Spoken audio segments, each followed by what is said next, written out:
Bonsoir, heureux de vous retrouver. Alors nous allons continuer notre grande étude du grand chapitre de l'électricité, toujours dans le cadre de l'étude du dipôle RC.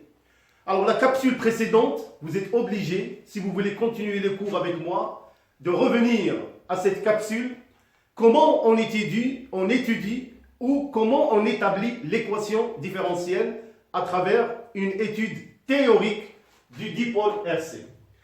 Dans la capsule de ce soir, nous allons faire une étude expérimentale et nous allons déterminer, bien sûr, l'équation différentielle du dipôle RC, sa solution, et nous allons établir la charge au niveau du condensateur et quelle relation aussi y a-t-il avec l'intensité du courant et surtout comment évolue l'intensité au bord du condensateur, sa charge et l'intensité du courant graphiquement. Alors dans cette partie, on va commencer l'étude expérimentale par le dispositif que vous voyez maintenant, que vous connaissez certainement. Là, j'ai un circuit en série. Alors le circuit en série, il est composé d'un générateur de force électromotrice E, exprimé en volts, un interrupteur K, qui est ouvert pour le moment, et un conducteur ohmique ou une résistance R, exprimée en ohm. Bien sûr, un condensateur de capacité C, exprimé en farad. Alors, ce qui est nouveau, c'est qu'on a placé, avec ce dispositif, un oscilloscope qui est représenté en pointillé. Alors, ce dispositif, c'est à son niveau qu'on va visualiser les tensions UC ou bien la charge. Alors pour cela, nous allons procéder par la fermeture de l'interrupteur. On va fermer l'interrupteur. Alors comme vous pouvez le remarquer, le courant il passe. Il va traverser le conducteur ohmique pour passer ensuite dans le condensateur. Alors là, le courant est dans le sens positif, le sens conventionnel du passage du courant dans un circuit. Alors remarquons que, après fermeture de l'interrupteur, on visualise les tensions aux bornes du conducteur ohmique UR. Donc on veut visualiser la tension aux bornes du conducteur ohmique. Donc UR qui est égal à UdA. Et aux bornes du condensateur AB qui est égal à UC. Grâce à un oscilloscope, comme je vous ai dit. Alors, vous remarquez que l'entrée de l'oscilloscope Y1, il mesure la tension UR, celle au niveau du conducteur ohmique. L'entrée de Y2 mesure la tension UC. Alors, nous avons déjà vu, théoriquement, comme je vous ai dit dans la capsule précédente, il faut vraiment la revoir, que l'étude théorique de dipôle RC a permis d'établir l'équation différentielle qui s'écrit DUC sur DT plus 1 sur RC multiplié par UC est égal à E. On a déjà démontré que la solution de cette équation différentielle s'écrit en fonction de UC de T égale à E, facteur de 1 moins exponentielle moins T sur RC. Alors c'est une étape qui est très importante. Alors maintenant, on va détermination de la charge Q de T. On sait déjà que la charge est proportionnelle à la tension, donc Q est égal à C fois U. Donc, la variation de la charge au niveau du condensateur en fonction du temps n'est que égale à C U de T. Il suffit seulement de remplacer UC de T par sa valeur pour trouver Q de T est égal à CE, facteur de 1 moins exponentielle moins T sur SC.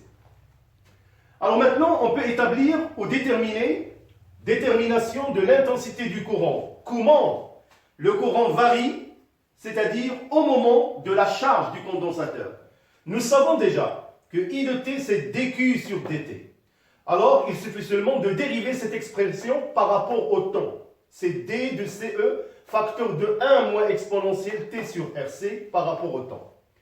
Alors, là, j'ai détaillé comment j'ai fait pour faire la dérivée. Alors là, j'ai simplifié Donc I de t est égal dCE sur dt, donc c'est une constante. La dérivée, c'est 0. Alors il me reste moins d de CE exponentielle moins t sur RC. Alors j'ai dérivé dCE exponentielle moins t sur RC par rapport au temps. C'est CE d de l'exponentielle moins t sur RC par rapport au temps.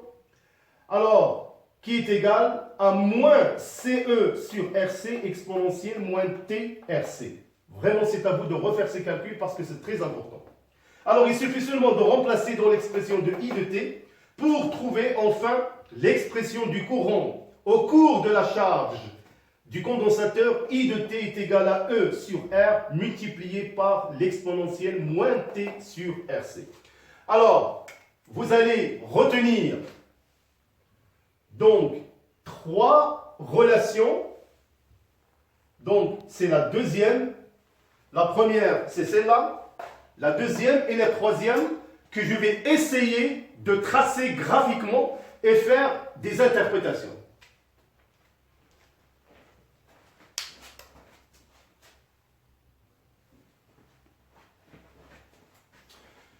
Alors, comme je vous ai dit, maintenant, on va représenter graphiquement les différentes fonctions qu'on a déjà établies leur relation, à savoir UC de t est égal à E, facteur de 1 moins exponentielle moins t sur RC, comme vous pouvez le remarquer. Alors, dans l'axe des ordonnées, c'est la tension en volts, et dans l'axe des abscisses, c'est le temps en secondes. Alors, qu'est-ce qu'on peut remarquer déjà concernant la courbe représentative de cette expression-là?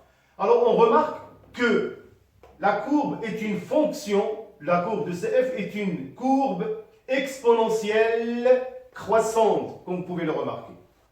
Alors, comme interprétation, la variation de UC de t est une fonction exponentielle croissante.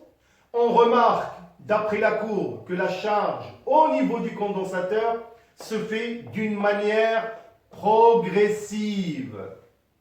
De même, si on représente la courbe représentant la charge, CE1 moins exponentielle moins t sur RC, pareil, il ressemble pratiquement à la courbe de UC, seulement, alors, X max c'est égal à CE, donc c'est une fonction exponentielle croissante. Par contre, l'intensité du courant I de t au niveau de la charge du condensateur est égale à E sur R exponentielle moins t sur RC. Alors on peut remarquer que la courbe, elle est une forme exponentielle décroissante.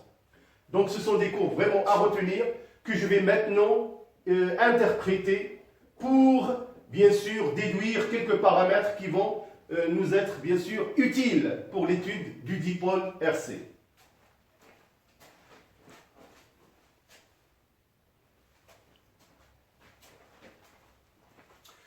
Alors, nous allons encore exploiter les graphes que nous avons tracés. Alors, en ce qui concerne la tension en borne du condensateur, alors là, qu'est-ce qu'on va faire? On va tout simplement, à l'instant t est égal à 0, on trace la tangente qui coupe l'axe UC égale à E, donc l'axe horizontal, en un point que j'ai noté M. On fait la projection de ce point sur l'axe des temps qui le coupe en un point que j'ai nommé tau.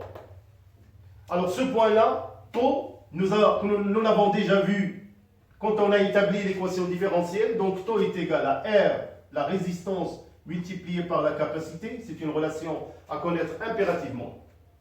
Alors, quel renseignement peut nous donner cette valeur de tau? Alors tau, il est appelé la constante du temps. Donc comme j'ai dit, tau est égal à RC exprimé en secondes. Alors la résistance en ohm et la capacité en farad. N'oubliez surtout pas ces unités. Alors, on peut déjà dire qu'à l'instant t est égal à tau, U, la tension aux bornes du condensateur à cet instant tau est égale à combien? À 0,63 fois E. Donc c'est une valeur à connaître. Alors comment on peut tirer comme conclusion? C'est-à-dire, à l'instant t est égal à tau, le condensateur est chargé à 63%. C'est vraiment ce que ce qu'il y a à retenir dans ce graphe. On peut faire de même pour le graphe de la charge du condensateur. On trace la tangente à l'instant t est égal à 0 qui coupe l'axe x max qui est égal à CE.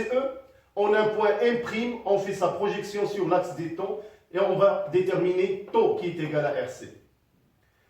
De même, pour l'expression de l'intensité du courant qui est égale à E sur R exponentielle moins T sur RC, comme je vous ai dit, la courbe il est une courbe exponentielle décroissante. Toujours, on trace la tangente à l'instant T égale à 0. On prolonge cette tangente qui coupe l'axe des temps. Le temps en secondes, on a un point taux qui est égal RC. Alors je reviens toujours pour ma courbe qui exprime l'évolution de U, C de T en fonction du temps. Alors on peut se demander si à l'instant T nous renseigne sur le taux de charge du condensateur qui est évalué à 63%. Quand est-ce que le condensateur sera chargé? À partir de ma courbe, le condensateur sera chargé à l'instant T égale 5 taux. Donc, à l'instant T égale 5 taux, donc c'est la charge complète du condensateur. C'est vraiment à retenir. Alors je crois, mes chers élèves, c'est vraiment l'essentiel que vous deviez connaître éventuellement. Si on vous donne une courbe de ce genre, comment déterminer la tangente à l'instant t égale à 0 et comment l'interpréter et surtout comment établir ou trouver taux graphiquement, savoir l'interpréter et à quel instant la charge du condensateur est complète. Vraiment, c'est l'essentiel à connaître. Bien sûr, on va découvrir d'autres questions dans la partie exercice qui sera, comme je vous ai dit, à votre disposition prochainement.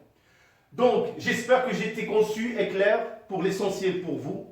Il ne me reste qu'à vous remercier encore une fois pour votre aimable attention et vos commentaires. Ne partez pas loin. Je vous donne rendez-vous prochainement et bonne soirée.